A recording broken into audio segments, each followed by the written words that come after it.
just drop me into the action. That is the best form of storytelling. Oh, but like if you were to teleport yourself exactly as you are right now, like physically, mentally, everything right now, but you were able to have a different skill set or a different career, like what would you be doing that would speak to you in a satisfactory way?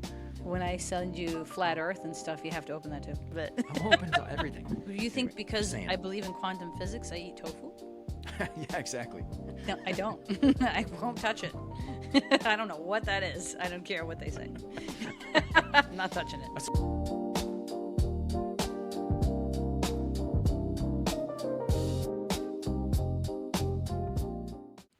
So after our last episode, my buddy Rich here said he had a surprise for me. So this is episode 3B or episode 3.2.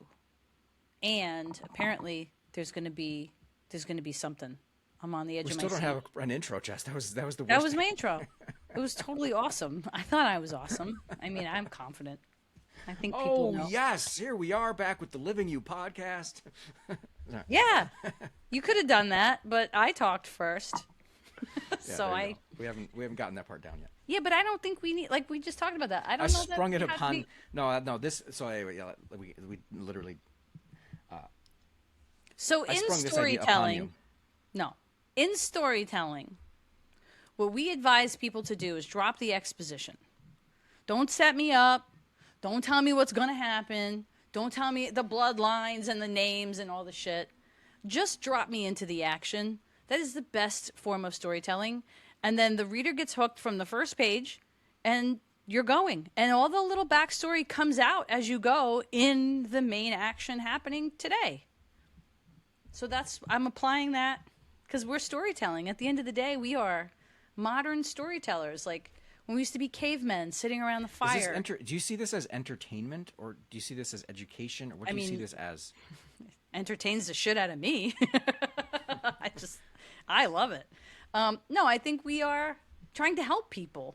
And whatever that means to them, I mean, it's going to land on everybody differently. People listening, some people probably listen to us because they dislike us and they want to hear how dumb we are. And then other people are like, wow. Infotainment? Yeah, then people are like, wow, they're really helpful. Like, that was really helpful for me. That was a good piece of advice. I was able to, and there could be haters out there. I don't really know. I don't really care. We're trying to help. The idea for this one is not going to be helpful to anyone. It's just if they want to hear a couple people babble, middle-aged people babble about where their life has gotten them. Good. So this is entertainment. So as we constantly interact with people every day, we're interacting with new people, with new questions and new inquiries. We talk about what they're, what do you do? What's your life like? Blah, blah, blah. So this happened a few times recently to me where I've run into people and as they talk about their career, their work, I get fascinated by it. And I almost want to ask them about, oh, how'd you get into this? And like, I'm not that personable of a person, Jess, but sometimes I'm like, oh, this is interesting. Like, how'd you get into that? And what was that education like? And anyway, and it got me thinking, and I want to couch this within the umbrella of, we run a business, we love real estate, we love what we do, but also it gets me to the point of like I'm now in my upper 40s, and sometimes you think like, if I not to rip up life and redo it all, but like if you were to teleport yourself exactly as you are right now, like physically, mentally, everything right now, but you were able to have a different skill set or a different career, like what would you be doing that would speak to you in a satisfactory way? And I've sprung this upon you with zero prep, and I've clearly had a little bit of time to think about this, so it's fun in that way too. So yeah, I was gonna say, without any warning, would you take the red pill or the blue pill? I know how I have a few, and I like where mine are, but I wonder. And again, like we're talking about, like you have kind of the same finances, right? You're kind of limited you're living the same life, you're the same person, the same context. It's just your daily kind of grind is different. So this is interesting because I actually had this conversation with ChatGPT. I, in large part, would continue to do exactly what I'm doing. I think the difference would be I would have more time to work on my writing skills so that I could actually finish writing. I would have my books built in, my screenplays. I would do more of that. But, I do real estate because it was something I stumbled into that I just enjoyed. I liked looking at houses, and I was struggling in the photography industry because we got our asses handed to us then when photography just took a left turn.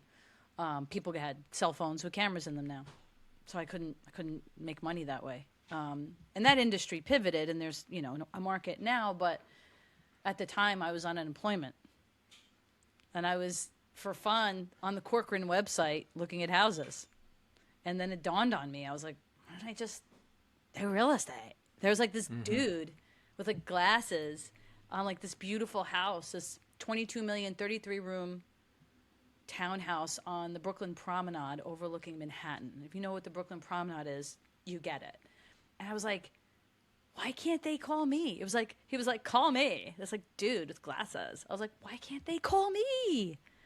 They can. I just have to be licensed. So I got my license like within months of that moment. And I think ultimately my perfect life is like what we talk about is, building houses, creating inventory. I want to create spaces for people. I love creating experiences. So I do that through my showings. I can do that through building a home, creating a life experience for them. I do that through my books, through storytelling. I create an experience for them. So I think ultimately my perfect life is creating experiences for people in different mediums. Interesting. Okay. I wasn't even prepared, and I just nailed it. Maybe. Yeah, I thought I would stump you a little bit more, but it's good. I think it's good though that I think, what would I say? Like, is it unhealthy if you never think about this? Do you know what I mean? Like, I think it's important to always think like, not necessarily what's actually next, but like, hey, this thing interests me, or this would be cool if I could do this or that, or what is that person's life like when they do that endeavor? No, I'm glad that you brought this up actually, because I'm also, which we've shared on Living You, I'm on a spiritual journey and I'm trying to get better every day. And something I've come across recently that I think really helps, when we imagine our lives or when we imagine what's possible, we do imagine it within a certain amount of rules and restrictions, because we try to be reasonable. What's really reasonable for me to earn? What's really reasonable? That's literally how I started this thing. I was like, within reason. Right? Yes, like, within you're not reason. Suddenly a billionaire. Correct. And that's the mistake, because I've learned recently, I've heard recently, and been trying to put that into my language more. Like, understand, like, what you say to yourself, what you say out loud, you're affecting your life. Like, I don't have to get weird into quantum physics, but you're speaking into existence your life. So you need to start getting really unreasonable, and you need to have things be very unexpected. I'm going to give you a small example. I had so many things to do today that I could not sleep. I was up for like 2 hours, and I was like, I don't know how I'm going to do this. I don't know how I'm going to do this. I don't know how to do this. Why? Because I was looking for a reasonable explanation, a reasonable plan within my parameters, within my ability, within my restrictions to get all this stuff done. And then I policed my thoughts, and I went, you know what? I'm spiraling. I'm not going to sleep. I need to sleep. I'm going to move to the unreasonable outcome, the unexpected and the unreasonable. And I literally, for the next 20 minutes or so, laid there in the pitch black, dogs. I can't sleep. I've got all dogs on my bed, cats, Joe snoring. And I'm like, it's going to resolve tomorrow in the most unreasonable and most unexpected way that I couldn't think of how to solve it right now. My job is to not solve it reasonably. My job is to open myself to what is the most unreasonable and most unexpected outcome that would be the best for me. And sure enough, when I woke up at 6:30, there was the most unreasonable, unexpected solution to my problem today. And it was my mother-in-law, which couldn't be more unreasonable and more unexpected. So I love this. I'm glad that you brought this up, because I really want people to know that they have endless possibility available to them if they just believe that. Man, we are so different. Like, you see, it's fascinating how your brain is so different than mine. Like, my exercise here was like, I want a list of 3 occupations you would have, and you're literally like, oh, I don't know. Oh, is my thing all gonna mess up? Uh, and I'm taking, so I'm like I want a list of occupations, and you're like, Right. God, this I would breathe flexibility into the universe, and my chakras would be whatever, and I'm like, holy crap, that's not how my brain would have taken it. I know, and I used to think a lot like you, and that was very stressful to me. Maybe you manage it better, but to me it was very stressful because it was up to me to figure it all out all the time. And I think that that in itself is unreasonable. You can't figure it out all the time. You can't have control of every little single thing. You've got to, like we talked about, the agents have to not be rigid right now. You don't know where the buyer's going to come from. You don't know what the price is going to be. You don't know you don't know the details of a deal right now. Don't be rigid. Just be like, you know what? Let me sit back. Let me take a deep breath. Let me not focus on this right now and all the things I have to do. Let me just focus on there's going to be an outcome. And it might be unreasonable and unexpected, and that's okay. Yep. And sure enough, it's, yeah. So I think about my life that way too. And Joe and I have this funny, my husband, Joe, if you guys don't know, my husband, Joe, he's very practical and very reasonable, like Rich. So I drive him absolutely batshit crazy. And I used to say to him, like, especially being on unemployment, right? Like, I don't know what I'm going to do. Like, if I wanted to be an astronaut, I'll go to be an astronaut. And he would go, son of a bitch, I can't believe you have to actually get a job. I'm like, I don't know. I don't know what's next. It'll come to me. Like, I'm going to be okay. And then I was more than okay. So I have this, I don't have any limits. And no one should have any limits. We talk to people every day that put their limits on us. So, like, if someone else doesn't think I can, then they feed that into my brain. So don't take that in, man. Just because they can't do something doesn't mean you can't do something. We all should be living very different lives. We all should have very different opinions and reactions and things. And Rich's brain and my brain should be very different, and he should have a different outlook. Yes, because he's not me. So when other people tell you you can or you can't, like, if they say you can, that's nice. But if you can't, don't listen. Don't listen. Be unreasonable, be unexpected, be open to whatever you want. And if you wanted to be a friggin' astronaut, you can do that. You can do that. Take the first step. Like, I wanted to be an agent. I can do that on unemployment. Yep. I got my license. Yep. And then I was never unemployed again. Ever.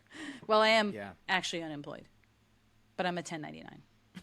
Yeah. I mean, I do take it a different direction, and maybe you didn't go into, like, you went into specifics of wanting to write more, but I think so. For me, it's like we are some self-employed, right? So I know the pros and cons of having had careers where it was more in the punching a clock category, employed by someone on a schedule with a set of duties or whatever, and that actually is fine. It didn't resonate tremendously with me, but it wasn't that part of it. It was always more that I always felt that within the structures I was within, I would hit some kind of ceiling, and then at that point, fairly quickly hit a ceiling. And then it was sort of like, okay, what are my options now? I either get underpaid for what I'm doing, Right. or I get more education to get some piece of paper that says I can get to the next level, which would take time and is stupid because I can already do the next level.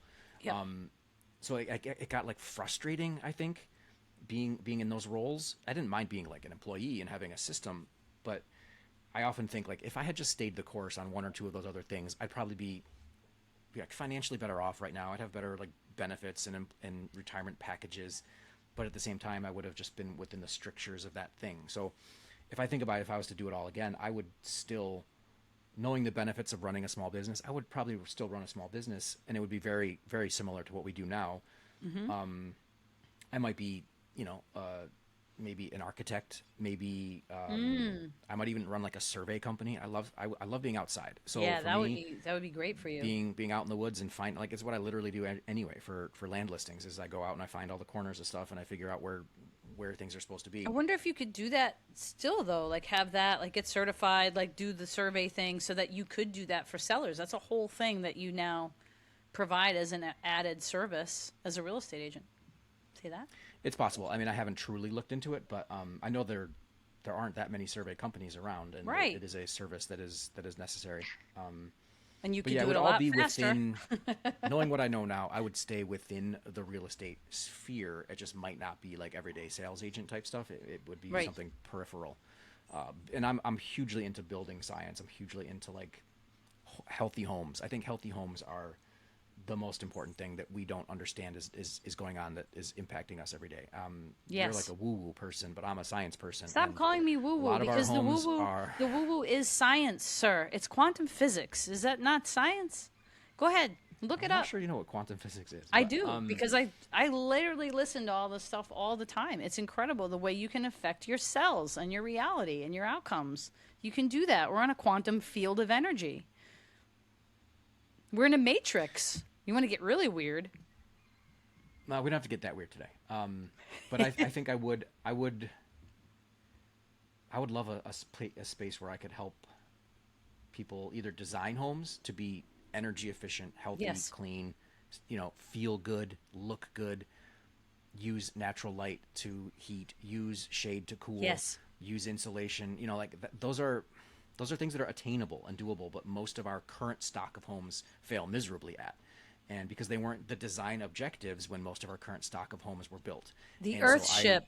You remember I sent you the Earth ship? yeah, I know. Yes, the Earthship. Yes. Dude, I watch that all the time. And the guy that he's been making them like 30, 40 years for people. And like, he's like, half of this shit is garbage. And it's beautiful. And it's freaking cool. And it's efficient. And it's completely off the grid. And all part of the earth. It all just nurtures like a very specific ecosystem. He's like, when you flush the toilet, your poop waters your plants, and then your plants give you food. Yeah. And like, I mean, a lot of dude. these ideas have been around for a super long time. None Yeah. of it's like groundbreakingly new, but I think with, But it's just not mainstream. Yeah. like you said, using, everyone shouts about solar these days because grid scale solar is kind of getting a weird like dissonance from the public. But essentially, small scale solar, like pretty much every house that has at least a half acre could theoretically create their own power. And I think that's a future that is laudable, because people say, oh yeah, what happens to the solar panels after 30 years? Guess what? It's a box truck full of stuff, and it is recyclable. And if you think about the amount of energy and waste that's going into your oil or your propane or your whole infrastructure for those 30 years of making power, See, that's what I'm saying. it's a Like, joke. there's the- so the many comparison. there's so many negative things people are going to throw at you about a perfectly good solution. And even an Earthship, I'm sure there's plenty of stuff people can come up with why it doesn't work, why it's stupid, why is it. You can't listen to any of that. And I do think there's going to be a movement for people to want more efficient homes, safer homes. That, I mean, what does an Earthship cost to build? After that, it doesn't cost you anything anymore. Yeah, So that's precise. And I don't know if imagine I'm that. leaning as far into Earthship, but yes, self-sustaining small home, and modesty goes a long way too. Like, do we need that 3,500 square foot house? Do we need it? Nope. Maybe you don't. do. I don't know if I do. I like big houses, but I would want. I need a big like pole barn to play big soccer in. houses. Besides that, like, Thing. Big pole barn would be nice. I like big pole barns too. Yeah, yeah. but I you like know, the idea of a small house and a big barn. I like that idea Yeah. a lot. well, that's the thing. Like, it's all about, for me. Like I said, my answer was building experiences. My answer was, making sure. I mean, so what was my quote that was so amazing from season 1? Like, your house is where your life lives. Mm-hmm. Yeah, your house is where your life lives. So let's create that to be the best possible experience. So when you come home, you're recharged, you're safe, you're healthy, and it brings you peace, it brings you pride, it brings you gratitude, like it brings you all those higher vibrational woo-woo feelings that help to positively impact the rest of your life and your outcomes. Yeah. So this was probably my favorite episode. So Google Earthship if you don't know what we're talking about. Google quantum physics and make sure leave a comment for Rich that it is actually science. It's not I believe woo-woo. that quantum physics is science. I'm not sure what you're saying is necessarily quantum physics. So Let if me- I let me send you a define my- video, if I send you a couple of videos, will you watch them? No. Yeah, so Someone that's could why I put the don't. title quantum physics on it. That doesn't mean it's actually based in science. So if I sent you a couple of videos, would Yeah, you? I'm an open mind, Jess. I have a very open mind. Good. So I'm susceptible to new information. when I send you flat Earth and stuff, you have to open that too. I know that's why I I'm like to, open. I'm open that's why to I it. like to I'm push open his to all of it. buttons a little bit. I'm open to everything. Well, what I'm open to is always asking questions. And I think that's your science background too. We Yeah. should be relentless in the answers because there's a lot of stuff we discover every day that, oh, we didn't know that. Oh, we didn't know that. Oh, we didn't know that. What we thought was this very rigid answer. This is never going to change. This is what this is. It's not. It's not. It's not. And there's a lot of research. Like I just saw this thing published in the 1930s. I gotta send you all this cool stuff. Like your blood is not necessarily a liquid. It's like more of a like a crystalline, fluid that actually is supercharged with energy that carries all these things to your organs, carries life itself. Like that's our electrical charge of life. That's like when you have a heart attack, they get a defibrillator and they shock you. Why are they shocking you with electricity if your body is not electric? So there's just interesting. That's what I'm talking about. I get into all these little interesting kind of things and little wormholes, and I'm like, wow, if I know more about my body, connecting to the earth, grounding, going in the sunshine, eating food that's full of life, like fruit, that's hydrating for the body, that's healthy for the body. So those are the things I like to, look at. And I'm always just trying to get better and have a more positive experience. And a lot of people are coming into that. A lot of people are waking up and realizing they are in charge of, whatever they want. They can create their life to be in whatever way they want it to be. You don't have to feel trapped. I just like the idea of life costing less, and I think that, like again, it might be a little bit more upfront, right? If you're, like I said, if you're building something or whatever. But like, oh, this is the little tangent. I'll end with my little last tangent. So in my house is I have a lovely heat pump system, a mini split as people call it, to heat and cool my home. I did a lot of work to insulate and create this system. It costs some money up front for sure. I live in an incredibly comfortable domestic environment now that I can within a really economical way have the temperatures and humidity conditions I desire. But I worked hard to design it that way. I'm proud of that. But so most of my heating and cooling is electric. Most of my life is electric. I have one thing that's propane. It's my water heater. And I have like a tank, a classic old tank water heater. It's propane fired burner. It's in my basement. So here's my concerns with this. First of all, I've got a combustion source in my basement, and these things, they have a little, they combust. They're burning a little fuel source, creating a combustion that creates heat. Goes into the tank, warms your water, makes your water hot. Great, but also you need to exhaust it. So you have to make sure your exhaust is working. You potentially for carbon monoxide in your home. Which is almost all homes have this, right? This is not unique. I'm just saying that's one element. And then I get my bill, and because this might be a local thing, I don't know, but because I have such a low usage, I'm low on the totem pole, as it were, of propane use. I have one of the smaller tanks, so they charge me an obnoxious per gallon rate for my propane. And so I look at it and I'm like, my goddamn hot water is like one of my most expensive things in my life right now. And it's so dumb because there are other ways for me to do hot water. It just would take a little bit more of that capital upfront expenditure to get a much more efficient system. And so now I'm in this place where, if we circle back to our last episode, Jess, where I always think about how long am I currently in this home and what is this home going to be for me? I'm not sure at this point if further infrastructure, if I put $4,000 into the electric and the system to have a heat pump water heater, which are super efficient, it would reduce my monthly bills by probably like 80%, right? But would I return that investment in 4 years? Probably not. But in 12 years, the return on investment would be huge. So it's one of those balance things. Anyway, I don't want to go too far into it, but it's one of those things that just pisses me off. Every time I get a bill from propane, I'm like, you motherfuckers, like, this shouldn't be this expensive. Like, A lot of people whatever. are I don't want to say the feeling number, that. but it's like, why is this stupid little thing that I know there's a much more efficient system for? Why is this going to cost me so much for this one system? And we all have things like that in our life. If you probably get your groceries and you need that one, whatever, tofu or whatever the fuck it is, and it's like, why is tofu $8 a pound? Tofu?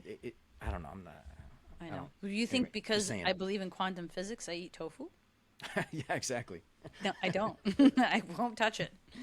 I don't know what that is. I don't care what they say. I'm not touching it. I saw a girl. This is crazy.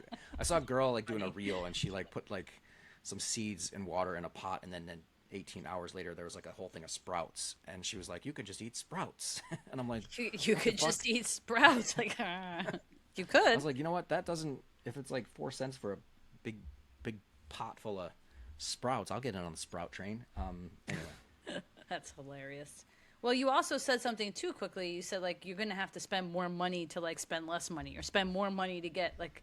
This is the conundrum that I'm in. I'm like, in order to like, for example, get my house off grid, it would be so expensive to get my house off grid, but then I wouldn't have expenses after that. So it's like, yep. it's expensive to not have expenses. How dumb is this? It's a whole other thing we want to solve for in our perfect lives by building earthships. Which is 100% why where you, or at least when I look at what my potential future looks like as our business evolves, I would like to be on the forefront of putting these new structures together, which do solve for that, and they are low running cost properties. So maybe the purchase price is marginally higher, but it's built into the build. It's efficiently and it's engineered to be a tight, healthy system, and your running costs would be so much lower. And you talk to your neighbor, and they're like, "Oh, why my electric bill is $400 a month?" Well, you know what? Mine is 85 because this bitch is airtight. I've got it dialed in, all this stuff. And so, anyway, that's the goal. That's my hope. And to keep an open mind to all the future tech and all the opportunities. But anyway, that's a long way of, I don't know. I just thought this would be an interesting conversation. It was but I would interesting. definitely stay like pretty darn close to what we do, which is cool. That means I'm pretty happy.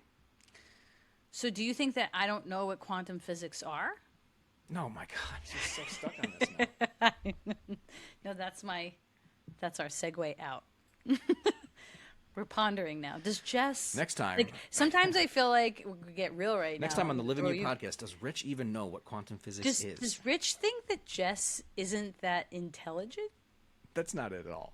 I That's don't not- know. that's not- I'm getting the vibe because I know how I carry myself and my personality. I like to be silly. I like to make people laugh. I don't like straighten up and pull on my intellect too much actually, because people don't care. People actually don't care how smart I will you not are. allow you to put that narrative on this. I'm We just don't saying, spend this much they time. don't care. together They don't if care how if smart didn't you think are. about So it. I don't put that out. I put love out. But that doesn't mean I lack intelligence.